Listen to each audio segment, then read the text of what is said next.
Hi hello കൂട്ടുകാരെ, ഇന്ന് ഞാൻ വന്നിട്ടുള്ളത് ഒരു സ്കിന്നിന് ബ്രൈറ്റനിങ് തരുന്ന ഒരു ക്രീമിൻ്റെ കാര്യം പറയാൻ വേണ്ടിയിട്ടാണ്. അപ്പോൾ ഈ ഒരു ക്രീം നമുക്ക് സ്കിന്നിന് നല്ലൊരു ബ്രൈറ്റ്നെസ് എന്തായാലും തരും. അപ്പോൾ പറ്റുന്നവരുണ്ടെങ്കിൽ ഒന്ന് വാങ്ങി വെച്ചോളും. ഇതിൽ തന്നെ എഴുതിയിട്ടുണ്ട് skin lightening and brightening cream എന്ന് എഴുതിയിട്ടുണ്ട്. എഴുതിയത് കൊണ്ട് മാത്രം പറയുമല്ല, വാങ്ങിച്ചിട്ട് ഉപയോഗിച്ചിട്ട് അതിൻ്റെ ഗുണം കണ്ടതുകൊണ്ട് പറയുവാണ്. 20 ഗ്രാം മാത്രമേ ഇതിൽ വരുന്നുള്ളൂ, പക്ഷേ എന്നാലും കൂടി നല്ലൊരു ബ്രൈറ്റ്നെസ് നമ്മുടെ സ്കിന്നിന് തരുന്നുണ്ട്. സ്ഥിരമായിട്ട് യൂസ് ചെയ്യണം. ഒരു ക്രീം നമ്മൾ യൂസ് ചെയ്യുമ്പം അത് മാറ്റി യൂസ് ചെയ്യാൻ നിൽക്കാതെ അത് തന്നെ നമ്മൾ കണ്ടിന്യൂ ചെയ്ത് പോകാൻ പറ്റിക്കഴിഞ്ഞാൽ സ്കിന്നിനുണ്ടാകുന്ന ബുദ്ധിമുട്ടുകൾ സർവ്വതും നമുക്ക് നീങ്ങി കിട്ടാനുള്ള നല്ല ചാൻസ് ഉണ്ട്. ബ്രൈറ്റ്നെസ് നമ്മുടെ സ്കിന്നിന് തരുന്നതെന്ന് പറഞ്ഞിട്ട് പല ബ്രാൻഡിൻ്റെയും പല ക്രീമുകളും ഉപയോഗിക്കുന്നതിനേക്കാളും നമ്മുടെ സ്കിന്നിന് യോജിച്ചത് അനുസരിച്ചിട്ട് നമ്മുടെ സ്കിന്നിന് അത് യോജിക്കും, നല്ലതാണ് എന്ന് പറഞ്ഞു കഴിഞ്ഞാൽ നമ്മളൊന്ന് വാങ്ങിക്കഴിഞ്ഞാൽ അത് തന്നെ തുടർച്ചയായിട്ട് എപ്പോഴും ഉപയോഗിക്കാൻ ശ്രമിക്കുക. അതാണ് ഏറ്റവും നമ്മുടെ സ്കിന്നിന് ഉപകാരപ്രദവും. അതാണ് ഒരിക്കലും നമ്മുടെ സ്കിന്നിന് ഒരു ബുദ്ധിമുട്ടും വരുത്താതെ അത് കാത്തിരക്ഷിച്ചോളും.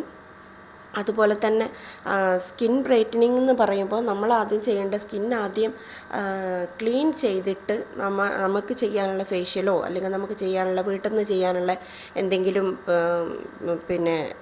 നമ്മൾ ബ്രൈറ്റ്നെസ്സിന് നമ്മൾ വീട്ടിൽ നിന്ന് ചെയ്യുന്ന ചെറിയ ചെറിയ കാര്യങ്ങളില്ലേ, അതൊക്കെ ചെയ്ത് കഴിഞ്ഞ് ഫേസൊക്കെ നല്ലോണം വാഷ് ചെയ്ത് വൃത്തിയാക്കിയ ശേഷം നമ്മൾ സ്ഥിരമായി യൂസ് ചെയ്യുന്ന ക്രീമുകൾ ഉപയോഗിക്കണം. അപ്പോൾ ഉപയോഗിക്കാൻ പറ്റുന്ന തരത്തിൽ എന്താണ് അത്, ചിലപ്പം നൈറ്റ് ക്രീമായിട്ട് നമുക്ക് യൂസ് ചെയ്യാൻ പറ്റുന്നതായിരിക്കും, ചിലപ്പോൾ ഡേ ക്രീമായിട്ട് യൂസ് ചെയ്യാൻ പറ്റുന്നതായിരിക്കും. എന്നിരുന്നാൽ കൂടി നമുക്ക് സ്ഥിരമായിട്ട് ഒരു ക്രീം തന്നെ ഉപയോഗിക്കാൻ ശ്രമിച്ചാൽ അത് തന്നെയാണ് ഏറ്റവും നല്ലത്. പല ക്രീമുകൾ ഉപയോഗിക്കുമ്പം ഇന്നൊരു പക്ഷേ സ്കിന്നിന് ബ്രൈറ്റനിങ് തരുവാണെങ്കിലും നാളെ അതുകൊണ്ട് ബുദ്ധിമുട്ട് വരാൻ പാടില്ല എന്നുള്ളൊരിതുകൊണ്ടാണ് ഞാൻ പറഞ്ഞത് കേട്ടോ. അപ്പോൾ പറ്റുവാണെങ്കിൽ നമുക്ക് യോജിച്ച നമ്മളെ സ്കിന്നിന് യോജിച്ച ക്രീമുകൾ സെലക്ട് ചെയ്യുമ്പോൾ നോക്കിയിട്ടും അന്വേഷിച്ചിട്ടും തന്നെ സെലക്ട് ചെയ്യണം. അത് സെലക്ട് ചെയ്ത് കഴിഞ്ഞ ശേഷം ആ ഒരു ക്രീം തീർന്ന് കഴിഞ്ഞ ശേഷം നമുക്ക് വേറൊരു ക്രീം ഉപയോഗിക്കാം. അത് ബ്രൈറ്റ്നെസ്സിൻ്റെ കാര്യം മാത്രമാണ് ഞാൻ പറയുന്നത് കേട്ടോ. ഉപയോഗിക്കാം എന്ന് നമുക്ക് തോന്നിക്കഴിഞ്ഞാൽ ആ ഒരു ക്രീമും ഈ ഒരു ക്രീമും തമ്മിൽ യോജിച്ച് വരണം നമ്മുടെ സ്കിന്നിന് എന്നില്ല. അതുകൊണ്ടാണ് പറയുന്നത്, എപ്പോഴും നമ്മൾ ചൂസ് ചെയ്യുന്ന സമയത്ത് ഒന്ന് ചെക്ക് ചെയ്തിട്ട് മാത്രം അത് യൂസ് ചെയ്യാൻ ശ്രമിക്കാം. പിന്നെ ബ്രൈറ്റ്നെസ്സിൻ്റെ കാര്യത്തിൽ ഒരു കൺഫ്യൂഷൻ വേണ്ട, നല്ലതാണ്, നല്ല ബ്രൈറ്റനിങ് തരുന്ന ഒരു ക്രീമാണിത്.